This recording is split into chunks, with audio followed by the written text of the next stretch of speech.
Well, good morning, everyone. It's great to see you on this session. If you can, please turn on your camera. We understand that sometimes you're going to have to go in and out, but we do like to see your faces if we can.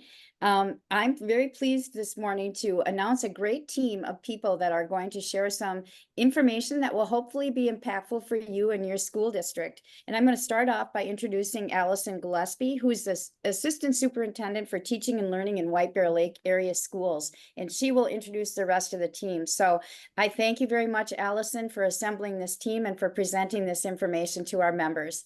Thank you. Good morning, everyone. Thanks, Deb.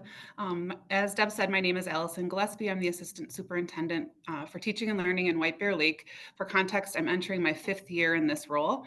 I'd like to introduce two of my really close colleagues, Tiffany Dittrich, who is the president of the White Bear Lake Area Educators, and Dr. Hallie Fox, who's the head of research for Educators Thriving. Hallie also has a colleague, Katie LaPointe, who I don't know Katie's direct title, but Katie works really closely with us as well, who will be part of our presentation. Morning, everyone. Nice to see all of you. I'm going to go ahead and share my screen.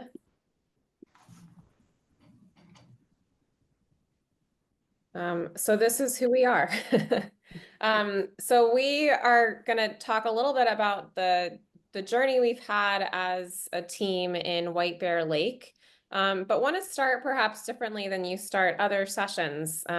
We at Educators Thriving lead a lot of professional development for educators related to personal well-being and personal development. And we start all of our sessions with a mood meter, something that looks like this. This is a research-based tool developed by the Yale Center for Emotional Intelligence that helps us name how we are feeling on a scale of pleasantness and energy. So to the extent you feel comfortable, go ahead and identify where you are starting this morning in the chat. How are you? What is leading you to feel that way? I can share that I am feeling relatively easygoing this morning. Just really nice to hop on with some familiar faces, people who have done really incredible work. And this seems like a great group.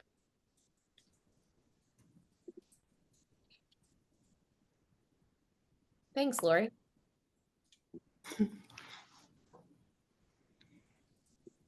We start all of our sessions this way for a number of reasons. It is helpful to name how we are feeling and continue to develop our emotional vocabulary. There's a lot of research that just by identifying a word to describe our emotions, it can actually help us regulate and lower our levels of stress, and also provide an opportunity to connect with others. This is a tool that we use with adults quite frequently, and encourage them to bring this into their classrooms. We spend a lot of time thinking about how to support student social emotional learning and development. And we as adults also continue to need some tools and strategies to do that. So we certainly encourage you to borrow this tool to the extent you feel comfortable and able to do so. With that, I will start just by introducing a little bit about our organization, Educators Thriving. We believe that every educator can and should experience professional and personal well-being and work in a system that makes that possible. We do this really in two main ways. The first is, as I described just a bit previously, is by offering research-based personal development sessions directly to educators. We have a number of sessions. We'll describe a bit about how that has played out in White Bear. The second thing we do is sustain educator well-being through measurement and continuous improvement, really being specific about understanding the extent to which staff across a system or within a school building are experiencing well-being using a research-based tool that we developed in partnership with the American Federation of Teachers. So curious as we begin today, how much your district is already doing to improve educator well-being. So again, to the extent you feel like you can answer this question, are you at a 1? There's a lot more we could be doing to improve educator well-being. Or do you feel like you're at a 5? We're doing an enormous amount right now to improve educator well-being.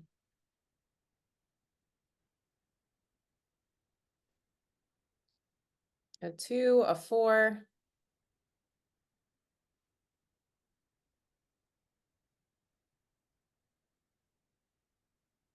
a number of twos.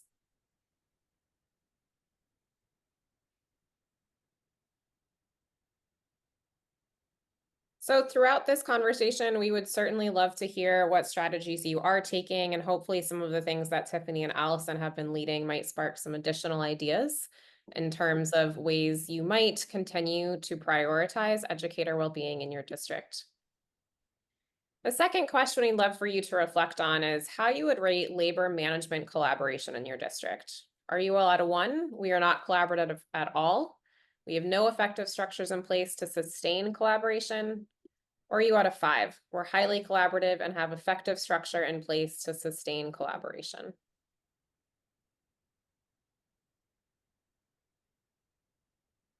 Great, a lot of 4s, 5s.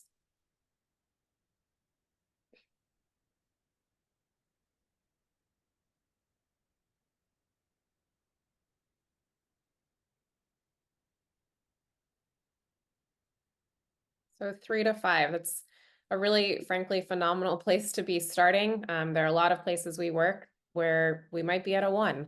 And we ask both of these questions because sustained collaboration and sustained attention to well-being both take a lot of attention and a lot of effort. So our work in White Bear actually started through a partnership with the American Federation of Teachers.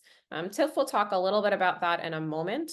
But our personal development sessions really fall around 3 key ideas. The first is that all of our sessions are research-led. We use proven strategies and ongoing program impact evaluation to ensure that when we offer this type of professional development, that it's having the impact we hope it will on educator well-being. The second is that these sessions are recognized in some way, that teachers' time, spending effort to prioritize their well-being through a series like the ones we offer is either recognized through stipends, continuing education units, or it's already baked into an existing structure. It's part of existing PD, or it's part of an induction program.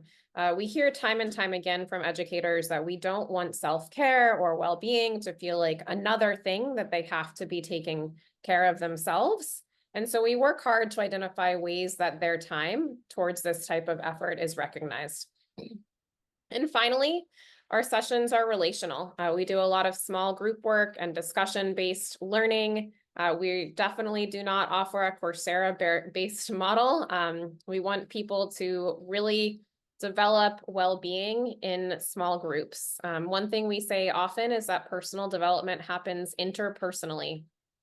And so you'll see that's definitely a theme in the work that we've been doing in White Bear. This is just a snapshot of some of the topics that we offer educators related to well-being strategies. In some cases, districts might do a series of 6 to 12 sessions. In other cases, it's a school-based opt-in opportunity. And this is the type of content that educators are exposed to. Tiffany, do you want to describe a little bit about the impetus to partner with the American Federation of Teachers and the experience that you led a few summers ago? Absolutely. Thank you. And thank you so much for the opportunity to be here this morning and share our work in White Bear with all of you. As part of my work as local president in White Bear, I am honored to also serve on the AFT's program and policy council. And that's where I first became acquainted with the work of Educators Thriving. At that point in time, we were kind of mid to late pandemic. Our educators in White Bear, just like educators across the state and country, were definitely feeling depleted. We're definitely facing challenges unlike any that we've faced before in education.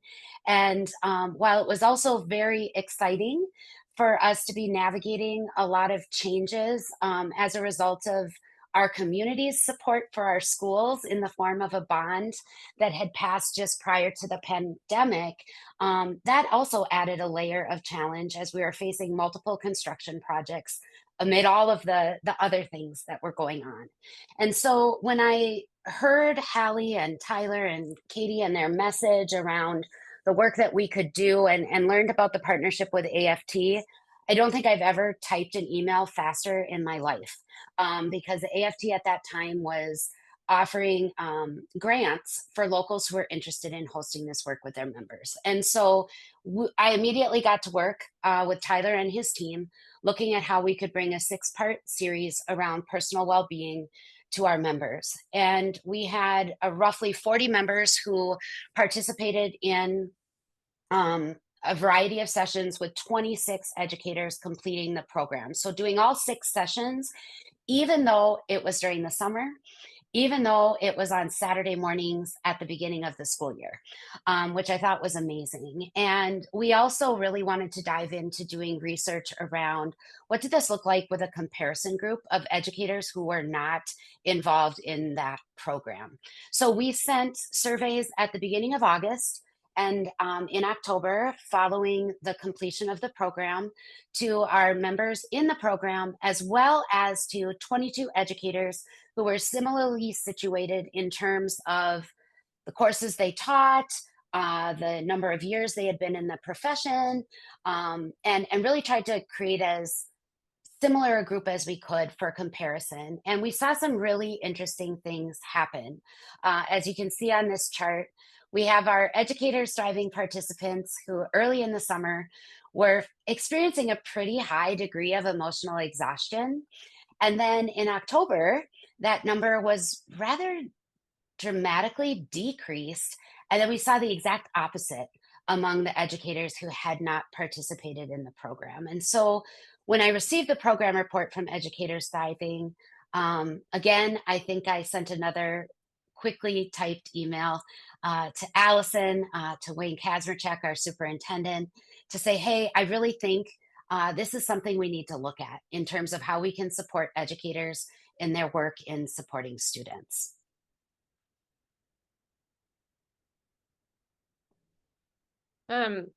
We spend a lot of time in education talking about burnout. I think in a lot of spaces, we've come to believe that burnout is just inevitable. It's a part of the profession, and we see far too many educators deciding to leave, frankly, sooner than they might otherwise because of high levels of stress and burnout. A lot of districts across the country are certainly challenged by staffing shortages and really high levels of workload stress. And there are a lot of reasons that contribute to burnout. One question that the American Federation of Teachers was asking, and we wanted to help answer, is what does it mean not to necessarily identify why people are burned out, but what encourages people to stay? What makes people well as educators? We know that there's a lot of research that higher levels of educator well-being are strongly associated with higher levels of student well-being, lower levels of stress, and higher student achievement. And this is particularly true when we think about meeting the needs of diverse populations and learners. As a former special education teacher, I can certainly attest to this. I was best able to meet the needs of my students when I felt like I had the support of teachers and administrators around me and had tools and strategies to prioritize my own well-being. So this is the question we ask, not just how do we decrease burnout, but how do we actually increase well-being? We often talk about, not just taking people from -10 to 0, but how do we actually go from 0 to 10?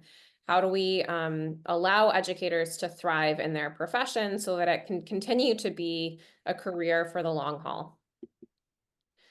So to answer that question, we held a number of focus groups, spent nearly 100 hours meeting with educators nationwide in a variety of school-based roles: teachers, paraprofessionals, librarians, media specialists, SLPs, to really define what does it mean to be well as an educator in this profession.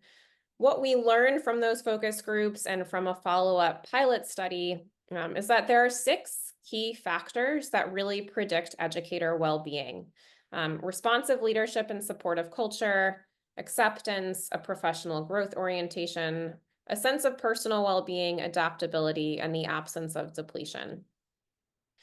What we learned from educators when we asked this question and tested a number of items that educators themselves had generated is that this factor, responsive leadership and supportive culture, actually predicts over 50% of educators' workplace well-being and sustainability. So just offering personal development strategies to educators, while helpful, is not sufficient. We really need to be attuned to the ways in which we are creating supportive and responsive environments at the school and district level so that educators have the chance to thrive. Certainly, we can rely on these other individual dispositions, and for educators who are having a hard time or are experiencing particularly high levels of depletion, addressing those individual needs is important, but it's not enough if we're also not paying attention to the needs with any school or district system. So we use a survey measure. Katie might actually put this in the chat if you're curious in learning more about this. It's a Creative Commons tool. You are welcome to look at those items yourselves and think a little bit about how this might relate to either existing measures you use in your district or supplement ways that you assess educator experiences.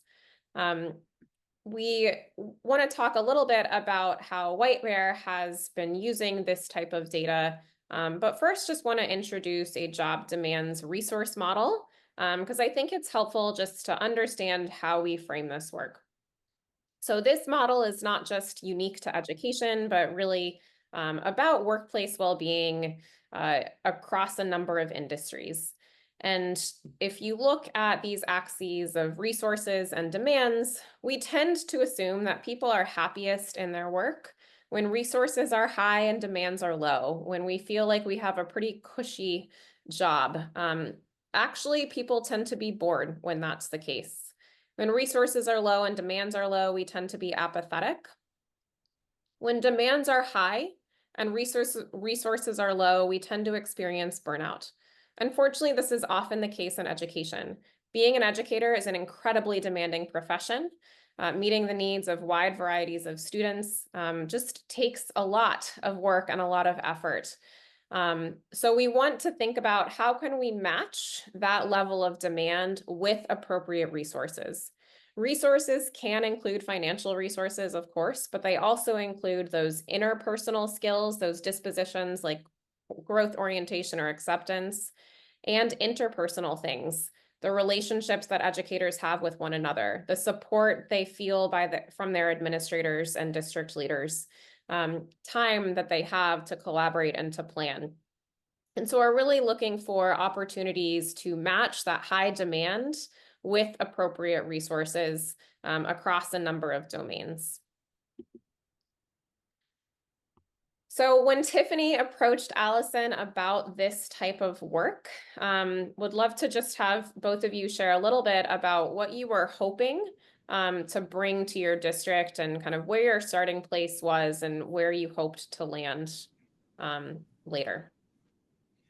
Yeah, Tiff, I'll start and then interject at any point. So we were in a spot where I was really looking for a new tool to get feedback to our educators. We had something prior to the pandemic, and then with a lot of things that a lot of you experienced, we had some what I call systemic sway, meaning we weren't doing that anymore. And I was looking for tools, but I wanted it to be along the lines of domain 4, for those of you who know Charlotte Danielson, like really those interpersonal relationships and how can our leaders get feedback around that. And we had landed on a tool along the way, talking with Tiffany to say, okay, we're partnering to really shift the culture we have here. Tiffany started the year before I did, but I started July 1st, 2020. My first board meeting was about whether we were moving to online or hybrid. I am still recovering from that board meeting.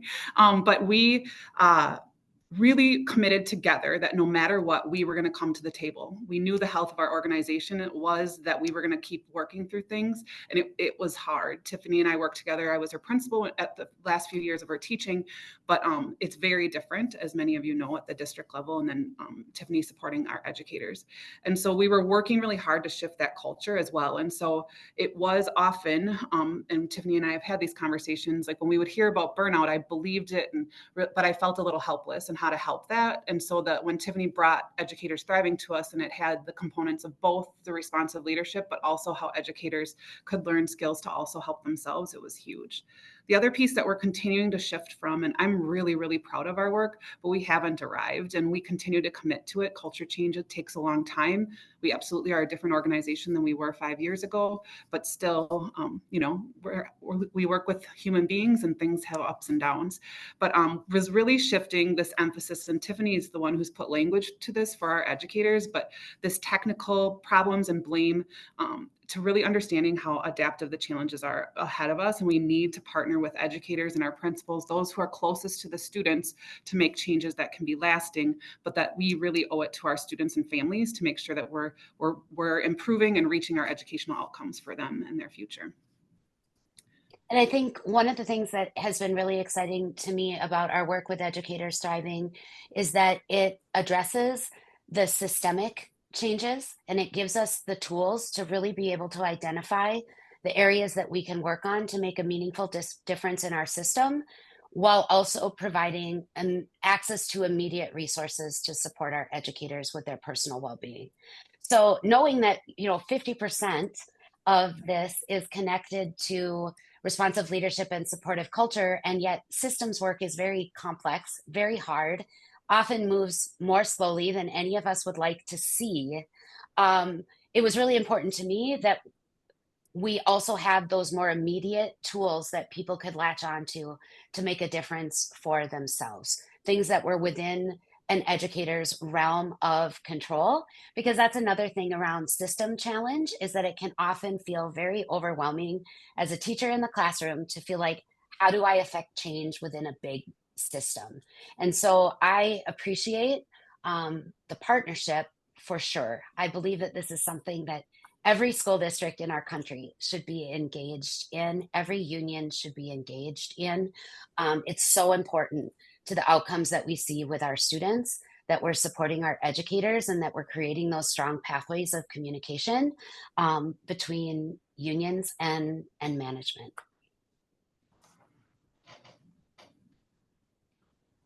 So the model that we agreed upon, and Alison and Tiffany will describe a little bit more about how they really wanted to roll this work out district-wide, was to start with the baseline assessment of staff well-being. So in 2022, in 2023, we wanted to just see at a baseline how folks were doing across the district.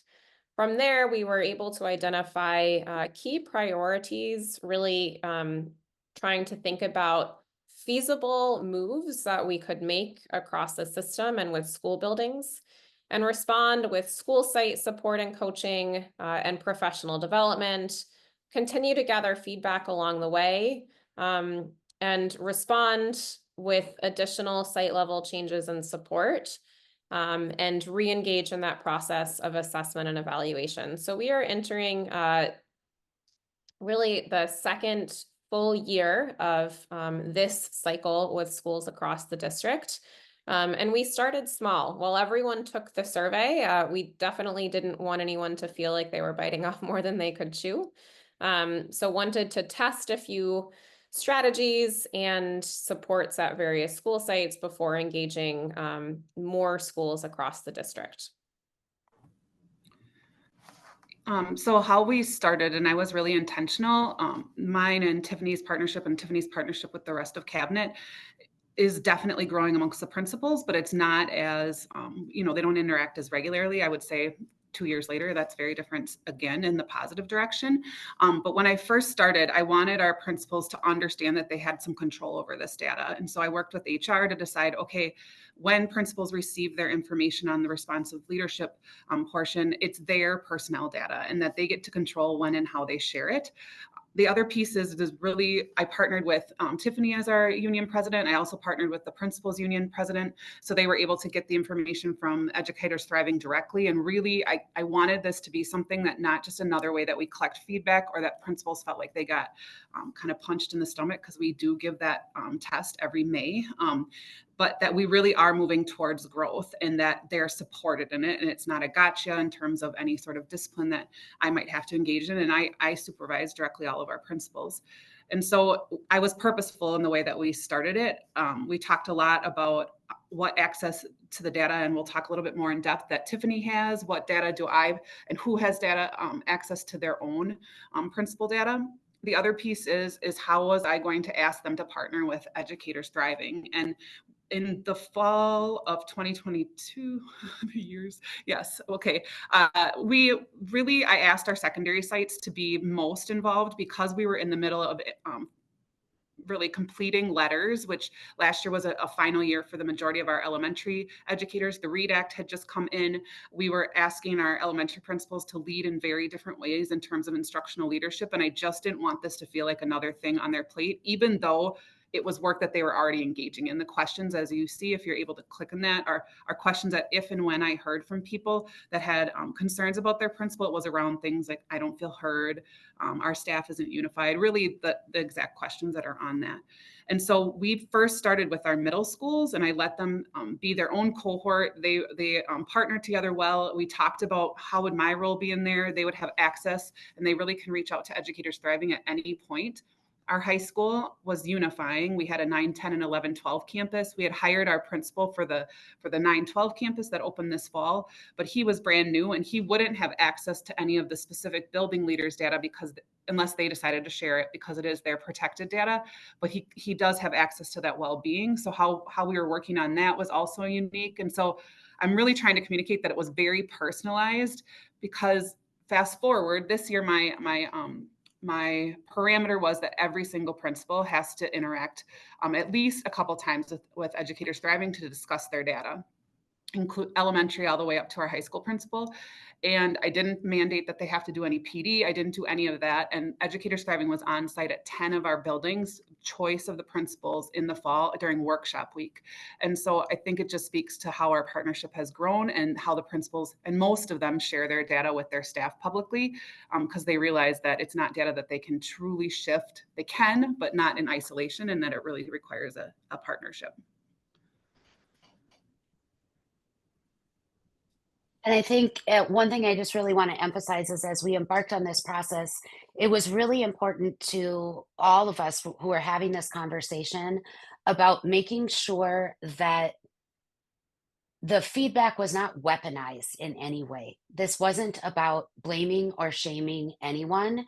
It was about having a tool that allowed us to be able to move past speculation around what we think people might be feeling or the areas where people might need support, to really be able to have more of a bullseye around, like, okay, this is where we need to direct our energy, so that we weren't kind of just throwing things out into the universe, hoping that it might make a difference. We were able to be much more targeted. And I think feedback is scary for everyone, right? It's scary for educators when we ask for feedback from our students. It's scary for all of us within our system. And so knowing that this was a tool that we were all committed to using to foster conversation and really intentional thinking about how we can improve the workplace experience was something that was front and center of our work.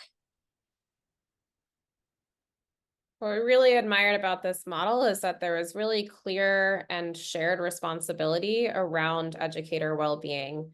Those agreements up front, bringing in the Principals Association and Tiffany, having conversations with multiple people at the table to identify who would be able to view what, enabled a system of trust and a real orientation towards growth. As Alison described, this wasn't punitive or evaluative. It really was designed to be a growth tool to acknowledge that we can support individual well-being, and we also need to identify ways to make shifts in our culture across our schools.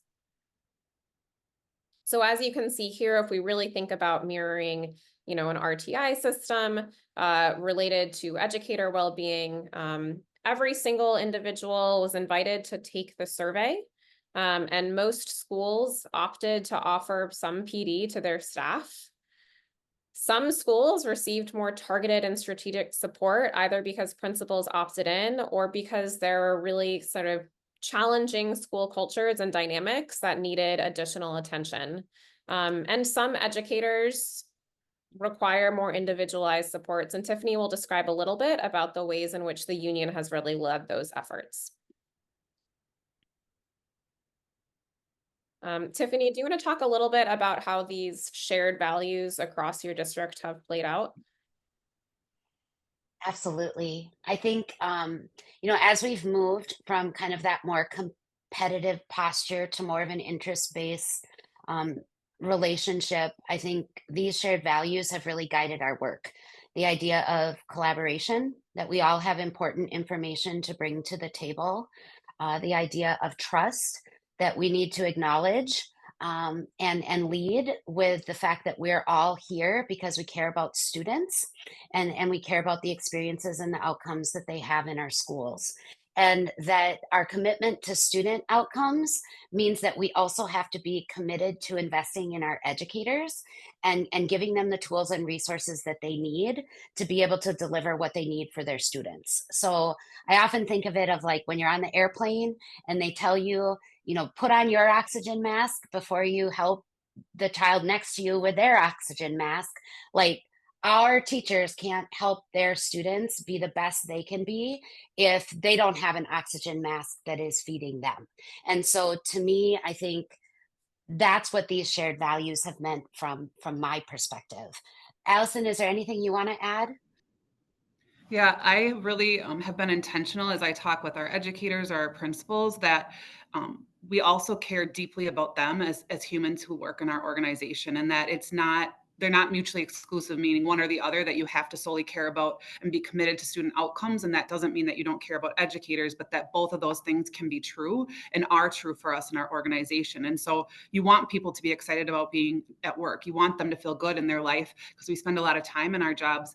They're incredibly demanding, but we have the opportunity, as you all know, that no other career has in terms of impacting the future. And so how do you see those possibilities, but also have people realize that that is our charge, and we have to really lean into it, but we care about you. And we haven't arrived in that. I won't stop until people understand that across our whole organization. But I can feel the shift when you're in buildings and people, having personal conversations with you, or realizing that, okay, we can deeply talk about where we're still pushing into those student outcomes.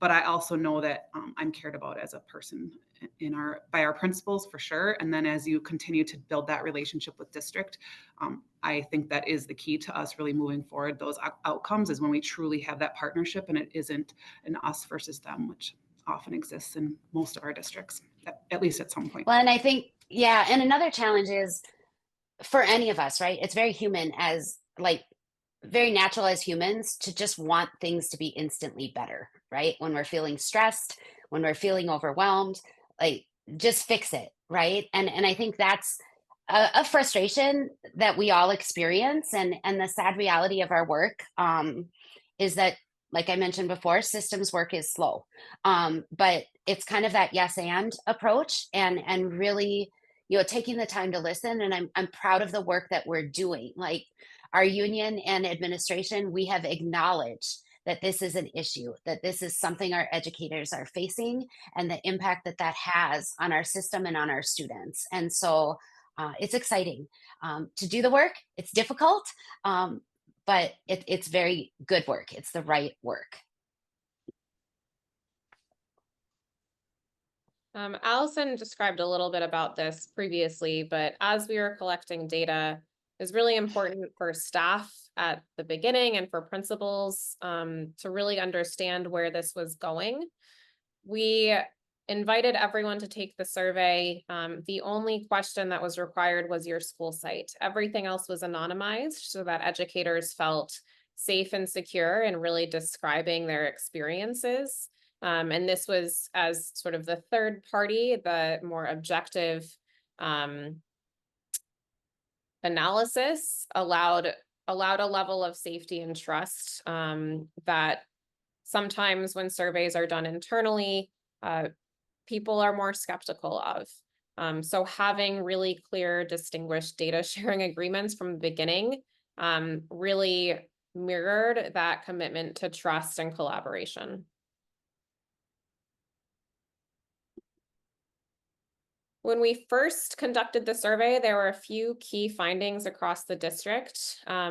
Alison, do you want to talk a little bit about how you saw these playing out and then kind of things that you decided to do at a district level? I'll describe a little bit about work done at the school site, and then Tiffany will talk a bit more about the direct to member supports. Yeah, so really the survey confirmed things that we were already working on, and it was helpful to have that data across all of our systems. I also obviously can see each one of our sites, but to have these areas emerge as areas that we really needed to work on across our district around site-based leadership differences, relevant and timely communication, shared decision-making, student behavior. So really a lot of it was focused on how do we align as a system and provide supports, whether that's in the shape of protocols, purpose around our meetings, including Tiffany and more meetings so that she could also be a partner in communicating things, how to streamline communication across with our principals. And so we really are leaning into each one of these. The workload overwhelm is an area that still continues to be there. This belief that the district is putting a bunch of initiatives on people's ever overflowing plates. And really, as I asked them to bring more light to it, I realized that our buildings, and I remember this as a principal, they love a lot of autonomy and also add a lot to those plates. And when asked what they want to take off the plate, they inevitably always say the stuff that I've put on their plate. And so we have these open conversations, but it is one that we still struggle with. And I think all of us in education struggle with what do I stop doing because I see everything as urgent. But we really are focusing on, and I keep asking people to think about what can we strategically abandon. That is definitely work in progress. However, our work around literacy, yes, the READ Act came in for us, but it really solidified work for us that we were already engaged in and we knew we needed to. That was even before the pandemic. And so helping people realize sometimes that going back in time, things weren't better then, and that we actually are in a really great spot now. So those are things that we talk about at our principal meetings. Tiffany comes to the beginning of our principal meetings, which wasn't always that didn't occur, so that she can share things, they can share things with her. How do we communicate at the cabinet level? How do we make sure I send out a weekly principal newsletter to make sure they have talking points. And so we keep continuing to think about how can we partner together. Collaboration is across everything to really say this makes sense. The other piece, student behavior, last year was hard. I think it was hard for everyone, the drastic shift to NED. And I really thought we were on that path, but it really accelerated it for us. So making sure we, had a standing committee that also had educator voice on it so we could listen where people were having a hard time, developing protocols, examining our data. And then really a lot of it is challenging rumors that occur or these belief systems that aren't actually accurate. Like we can't suspend it all anymore. And we have really dangerous things happening in our school or that we didn't have an issue that we needed to work on because we have reduced our suspensions and I'm proud of that. But we also still have a predictable gap in terms of our students of color and white students, and that's not okay. And so we need to keep leaning into that. And that's the kind of conversations of just being more transparent and just communicating as often as I would probably as a classroom teacher. And sometimes at the system level, we can say things one time and think people heard us, and that absolutely is not the case. I think folks are often surprised to consider that these types of shifts and priorities are educator well-being work. But when we think about the ways in which our work in classrooms, in schools, is incredibly demanding, communication, for example, and shared decision-making often come up as ways that really enhance that sense of belonging and connectedness in a school environment. Just as we want to mirror that in classrooms for students, really making that a priority for educators as well. I'm going to describe a little bit about the principal support that we have co-led with Alison and another member of her team in a few different ways. So we have offered some cohort gatherings during existing administrator meetings for principals to clarify their vision and values as it relates to staff culture.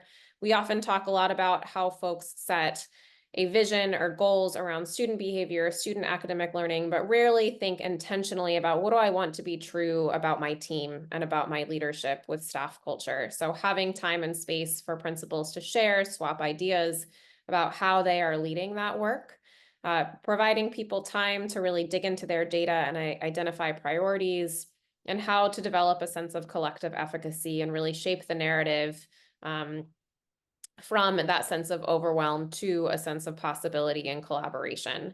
We also offer one-on-one supports with principals to dig a little bit deeper into those priority areas and problem solve around particular action areas and supplement professional development with personal development, really based on that well-being data. So as we described, we started with just a few sites before rolling this out district-wide to really allow the opportunity to grow organically and prevent greater overwhelm from leaders and staff. So this is just a sample school site, one of the middle schools that we worked with, and the principal was really excited to be able to share this data.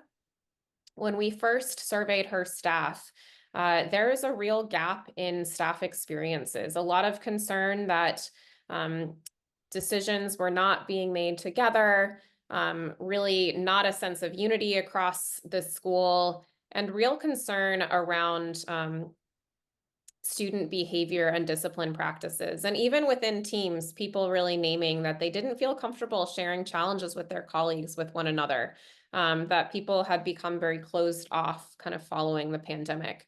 And so these were areas that we dug into more specifically with her and her leadership team. We even observed with some of the equipped educators data, really high levels of depletion and even very low levels of acceptance and mixed levels of growth. You know, people were feeling strained, not just personally, but also interpersonally. So there was a lot of work that needed to be done to regain a sense of camaraderie and unification at this site.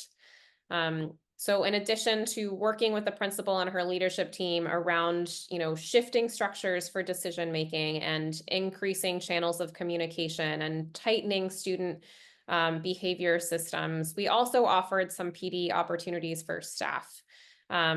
We started with our 5 pitfalls exercise, which really is an opportunity for staff to share the ways in which they have experienced 5 common challenges associated with being an educator, and practice using a listening protocol.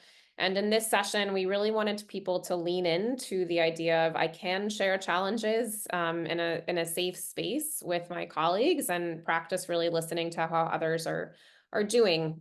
We also led a session around conflict and communication, not just about how to manage student conflict, but actually how to manage conflict between one another.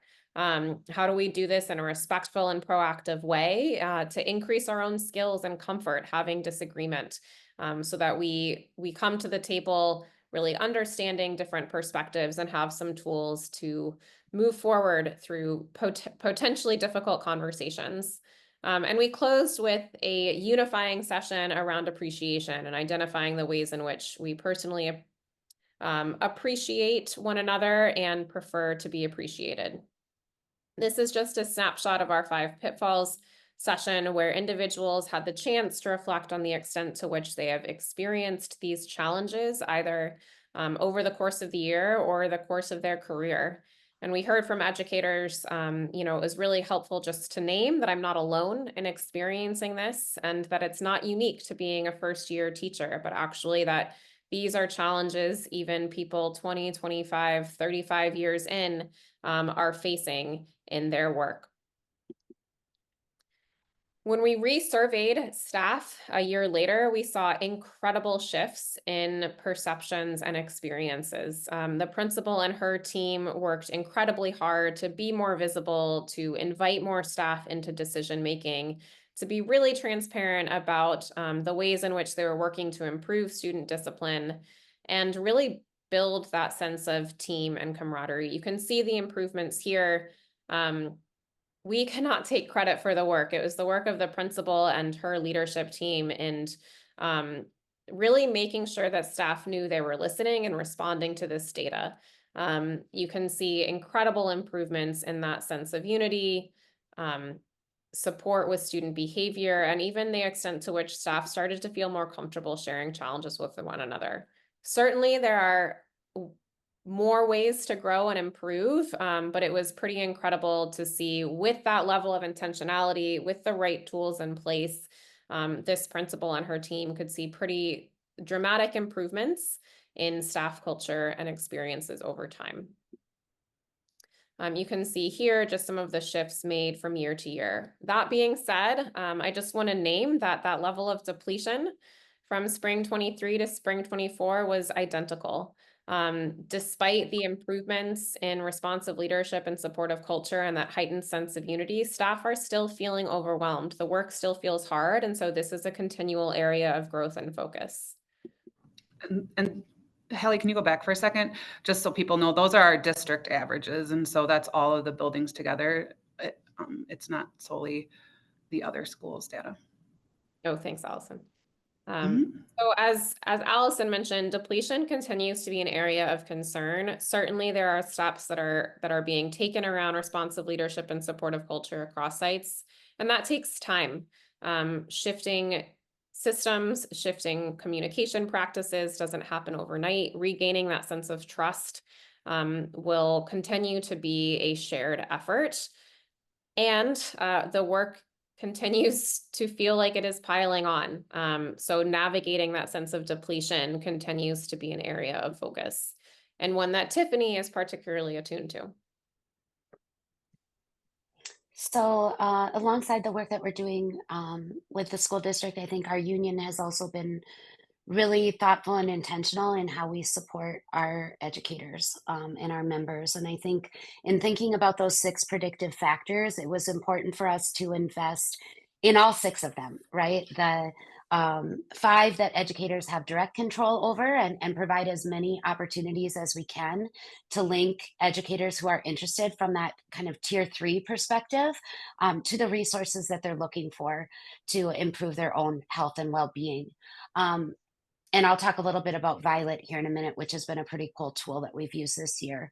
I think we have really worked to invest in creating strong open lines of communication between our building reps and site level administration. And then, as Allison mentioned, continuing to maintain the connections that I feel really fortunate to be able to have as a full-time release president. I have the ability to attend principal meetings and have that dialogue with them. I have the opportunity to talk with Alison and other members of the cabinet to voice those concerns from a systems perspective. In terms of providing individual tools for our members, we launched a pilot with Violet, which is a wellness app that was also developed by educators for educators. And it really customizes the user's experience to provide them with the kinds of tools that they find will help them in their work. So it offers wellness and personal development articles, videos, and so on, inspirational items. It also offers professional development in terms of instructional strategies, those kinds of tools that educators can use in the classroom. And the algorithm is constantly assessing how our members feel and giving them information in response to that. Finally, we know that isolation is something that contributes to depletion. The session around the 5 pitfalls really highlights isolation and the role that it plays. And it's strange because we're in such a public domain as teachers, right? We're around students all the time, but not often are we truly able to be around each other, to reconnect, to unwind, to be able to say, you know, this is what's exciting to me right now, or this is what's really challenging, and be able to feel like, you know, we're not alone. And there are ways that we can restore one another despite the challenges that we're feeling. So these are just a few of the things that we've dug into as a union, above and beyond the work that we're doing at the systems level. As we continue to lean in, this year's data showed similar areas for exploration and continued development for us. And so as I think about communication, we've become better about a predictable cadence for principals. I didn't realize not everyone wasn't sending out weekly newsletters. And so some of those things around parameters of making sure that principals understand the why of communication, and then how can we partner together, not solely just with our director of communications, but in general, in an area that making sure, again, that people are hearing our messages and getting common talking points. We do a lot of talking at the end of each one of our principal meetings around the messaging and what are we committing to, so we don't unintentionally leave our meetings and then have one elementary school get one message, another elementary school get another message. Our site-based leadership, we continue to partner with our principals around the site-based leadership structures they have. And again, that partnership is we constantly are breaking down and that district versus building. And so each one of our elementary schools have leadership teams and making sure that they're also district reps, which are members from their staff, but also part of our teaching and learning team, sit on those committees, making sure we have a district instructional leadership team and people understanding the purpose of those meetings, but also everyone from the site sits on that. And so understanding where decisions are made, if that's a decision-making committee or if that's an advisory committee, getting really clear about those things. They really are in partnership with the site-based leadership, our district level leadership, and making sure we always have those voices there, and then being really clear about how decisions are being made. Student behavior and support systems continues to be an area that we're leaning into. At this point, it really is about how we're communicating actions at the building, educating our educators around what we need to do in terms of supporting students, but how can our SIS help us? And we realized there were some areas that when principals were entering in consequences, it would say administrative conference, but they would do more things. And then after a while, the narrative in schools would be there, they don't do anything. They just whatever an administrative conference is. And so we got better around what codes can they code, some of the restorative things that they're doing. So if, we always are prioritizing that face-to-face communication, but as many of us know, being a building level administrator is extremely fast paced, and there's a chance that they're not going to be able to have that conversation or remember to reply that email. So how can we have that system support us?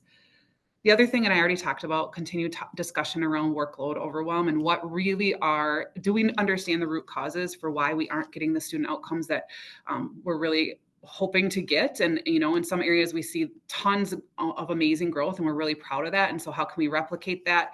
And really, are we prioritizing kind of those big levers that you can pull that really show how hard we're working, but also result in positive student outcomes? So that will be continued development. And then finally, partnering with our principals and site leaders on their own development and support. We're doing a lot of work this year. We're implementing a new teacher evaluation system. And so looking at the support structures we have for them through some partnerships with the University of Minnesota. But last year, we also surveyed our principals to give feedback on the responsive leadership of cabinet. And that was really helpful. It was the first time we did that. And being a leader is hard. You feel really vulnerable in a lot of spots. And I'm so proud of the work our principals are doing and how vulnerable they're being and how really leaning into it. And so it's only fair that we would do the same thing at the district level. And so coupling that information that we received from them and some of the work that we're doing this year with cohorts of cabinet members and principals to really talk about how are they experiencing these supports is another big lever that we're pulling to make sure that they feel equipped to do the work that we're asking them to do every day. So as we wrap up, you can certainly tell by the work that Tiffany and Alison have described that there is the relational piece of building trust between one another and across sites, but also some real structures and strategies that they've put in place to ensure that there are collaborative spaces. So curious, as you're walking away, what one step you are considering taking to collaboratively support educator well-being? If you're walking away with any ideas for your district, or perhaps there's something that you want to share related to collaboratively supporting educator well-being in your own districts.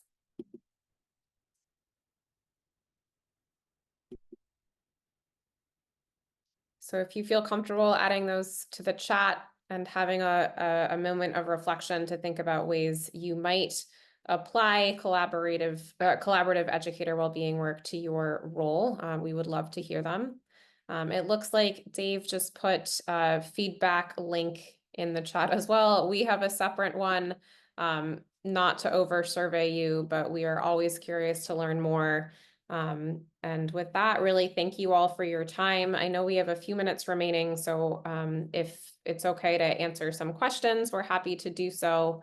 But otherwise, just really appreciate the opportunity to share this work. Well, thank you so much, team. We really learned a lot from you this morning, and it's great to hear the progress that you're making in your school district. So we do have a few minutes left for some questions. Does anybody have any questions or comments?